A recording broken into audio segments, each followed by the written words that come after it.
اللي ضحى بحياته عشان احنا هلا نعيش بفلسطين، انه الاسير لو بده شيء بيسويه. كنت اول مره بجرب اضرب عن الطعام، فتخيل شو العذاب اللي انت عايشه وجاي تحكي لي بترقى نفسك للتهلكه، ما انت عايش بالتهلكه نفسها.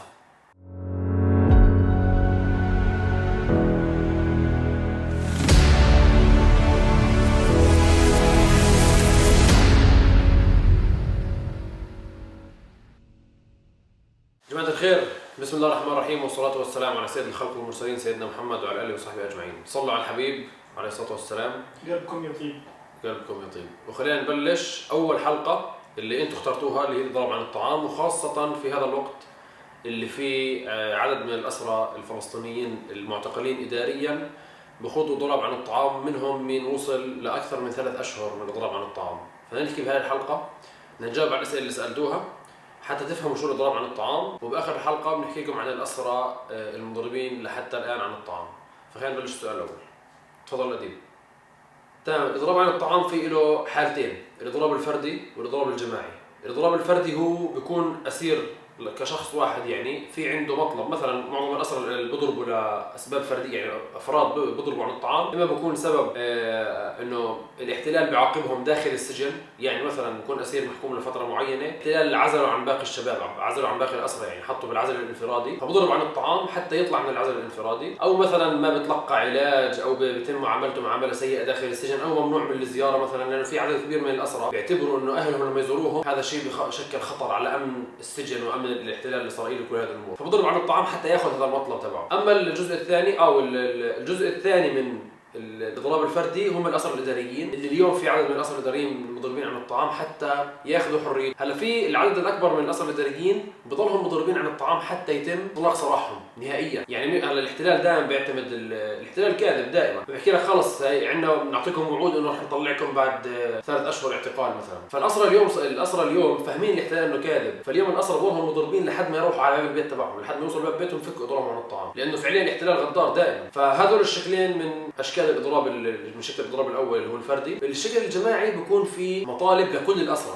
يعني مثلا أنا في 2017 عشت إضراب شهر 4، إضراب الكرامي، كان في مطالب كثيرة للأسرى في السجون، منها مثلا زيادة عدد الزيارات، السماح بدخول الكتب مثلا على السجون، المطالعة والقراءة والأشياء هذه كلها، وحتى كتب التعليم الجامعي، تحسين المعيش، تحسين الكانتينا اللي هي المكان اللي بيكون فيه بيع المواد التموينية والأشياء مثل هيك. يعني في إضراب 2017 كان كمان واحد من المطالب، في كثير مطالب بيكون، واحد من المطالب مثلا كان تحسين الحياة عند الأسيرات، النساء في السجون يعني، والأطفال والأسرى الشباب اللي هم تحت 18. فبيكون في إضراب الجماعي بيدخل فيه عدد كبير من الأسرى، بيكون في قرار من الهيئة العامة للأسرى جميعا وكل التنظيمات بأنه يكون في إضراب مشترك لكل الفصائل، بيحكوا للأسرى إنه مين بيحب يترشح ينزل على هذا الإضراب. معظم الأسرى بينزل. المي ملح بيستخدموها الأسرى كبديل، او بستخدموها حتى ما تعفن المعده، لانه المعده اذا وقت طويل ما كان فيها عمليات الهضم بتعفن المعده، فبستخدموا المي والملح حتى المعده تضلها شغاله. لكن حتى في اسرى في مراحل متقدمه بالاضراب بضربوا على المي والملح، يعني بوصلوا للمرحله اللي هو بضرب عن الطعام وبضرب عن الماء، يعني هو فعليا وصل لاخر المراحل ممكن يعملها الاسير، اللي هو الاضراب عن المي والطعام. ببلشوا اول شيء الاضراب عن الطعام، بعدها في حال شافوا انه الموضوع محتاج تصعيد اكثر واداره السجن ما بتتماشى مع الامور بضرب عن الماء. فهون بكون هو وصل للمرحله الاخيره اللي بتنجبر اداره مصلحه السجون بهذا الوقت انها ترضخ لقرارات الاسير. الاحتلال في عنده اكثر من طريقه في موضوع الاضراب عن الطعام، في منها اللي هو اجبار الاسير على يعني تناول الطعام قسري، اللي هو التغذيه القسريه بنسميها، اللي هو بحطوا له شو بسميه حبل في الوريد او انبوب في الوريد، وبحطوا فيه المدعمات الغذائيه والغذاء وهي الامور كلياتها.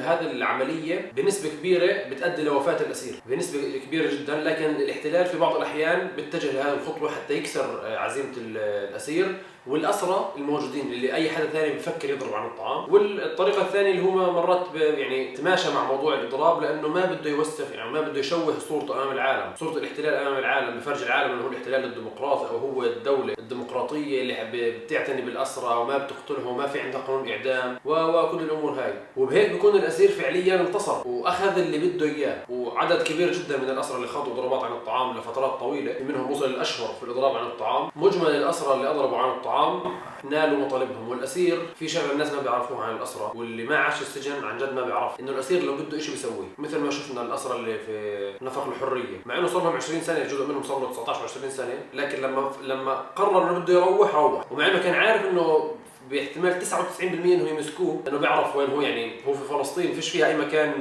ممكن يلجا له اللي يروح عليه حتى يتخبى فيه او يتحصن فيه، فهو كان عارف، لكن هو طلع لانه هو هذا الشيء بده اياه، هو بده يعمله، بده ياخذ حريته يعني. فالاسير الفلسطيني الشيء اللي بده اياه باخذه من بين عينيهم للسجنين. ففعليا الاسير لما يدخل اضراب عن الطعام هو فعليا وصل اقصى مراحل التضحيه، بانه فعليا هو حاليا عم بضحي بنفسه، بضحي بجسده وبروحه حتى ياخذ المطلب اللي بده اياه. في عالم استشهد شيء صحيح، في اول اسير استشهد في 1970 في سجن عسقلان، اخر الستينات اول السبعينات، في سجن عسقلان اسمه الاسير عبد الحكيم ابو الفحم، استشهد في الاضراب عن الطعام. وفي عدد من الاسرى استشهدوا في الاضراب عن الطعام.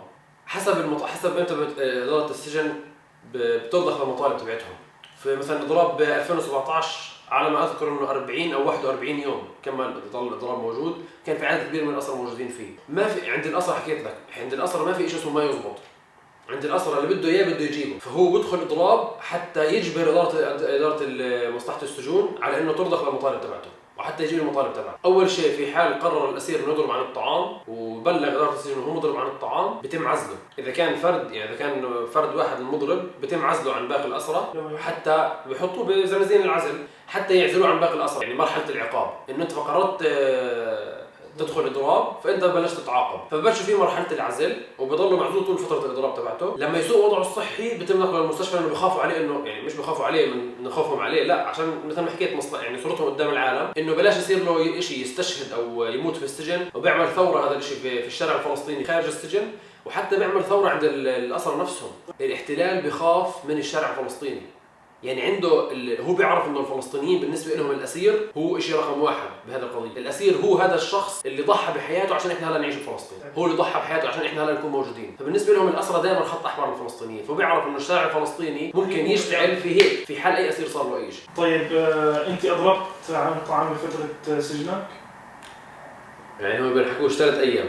3 ايام في الاعتقال الاول بال 2000 شهر 12 2016 في اخر شهر 12 كنت في فتره التحقيق، وفعليا كنت اول مره بجرب اضرب عن الطعام، وكنت اول مره بفكر فكره مثل هيك انه ممكن اضرب عن الطعام يعني. فبلغت السجان ان انا مضرب عن الطعام وما بدي يجيبوا لي اكل ولا يجيبوا لي اي شيء.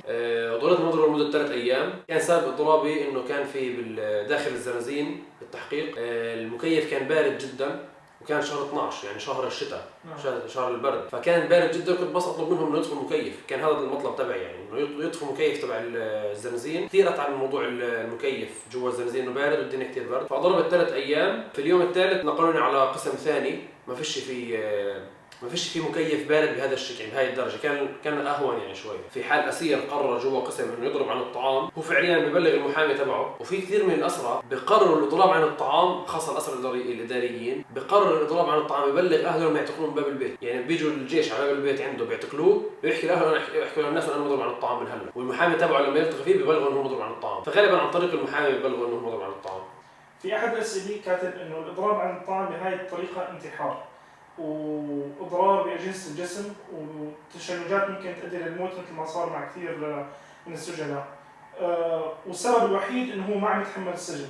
طيب ما في فتاوى بهذا الموضوع، وبتمنى هو كاتب يعني بتمنى تقدير ايجابي لله عز وجل عند لقائه، فهذا إلقاء بنفسه للتهلكه. فعليا ما فيش رد على الناس تيجي تحكي لك الاضراب عن الطعام هو انتحار. اكثر من حدا بالفتره الاخيره برضه حكى نفس الكلام، وحتى في ناس مشايخ طلعوا حكوا وافتوا انه هذا انتحار او بتودي نفسك للتهلكه. ففعليا انا السؤال اللي بساله لهذا الشيخ اللي افتى اول شيء، هل جرب السجن؟ ما جرب السجن. هو موضوع ماشي سمع عن السجن وسمع عن الامور هذه كلها، بس هو ما جرب. لما تعيش انت في سجن، تعيش في مكان وانت مظلوم وعارف حالك مظلوم، والاسوء من هيك انك انت مش عارف انت بتروح. الاسير الاداري بيتم اعتقاله من باب البيت ما بيعرف انت بيرجع. في اسرى بيقعدوا سنوات ما بيعرفش، يعني تخيل مثلا بعطوه 6 اشهر اعتقال اداري، بكون يتخيل انه بعد 6 اشهر دول رح يروح، قبل بيوم من ما يخلصوا 6 اشهر بعطوه تمديد. فتخيل شو العذاب اللي انت عايشه، وجاي تحكي لي بتلقى نفسك للتهلكه، ما انت عايش بالتهلكه نفسها. انت بدك تسوي اي شيء عشان تطلع من هذا المكان.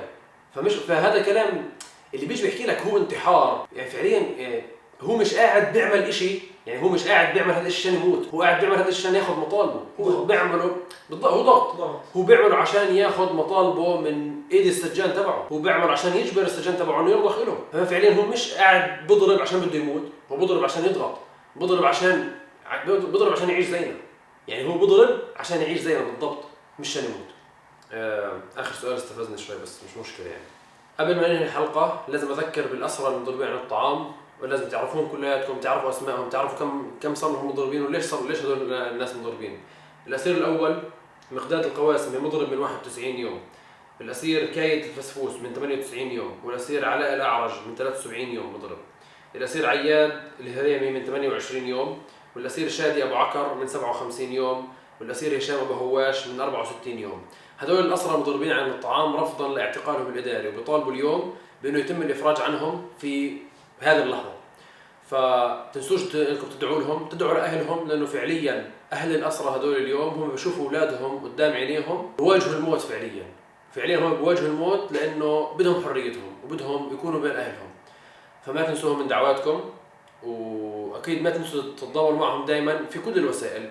ما تسالونا كيف نتضامن مع الاسرى او كيف ايش بنقدر نسوي للاسرى. صح هم بالسجن ما بنقدر نوصلهم، كلمتك لو حكيت كلمه واحده عن الاسرى هي كفايه انك تنصرهم، كفايه انك تسندهم. عرف كل الناس، كل العالم اللي عندك مين هم الاسرى، شو قضيه الاسرى، شو قضيه الاضراب عن الطعام. خلي كل الناس تعرف ليش هذول الناس بيضربوا عن الطعام وبواجهوا الموت.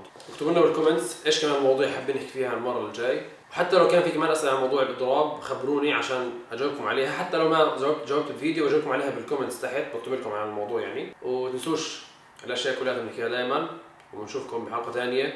السلام عليكم.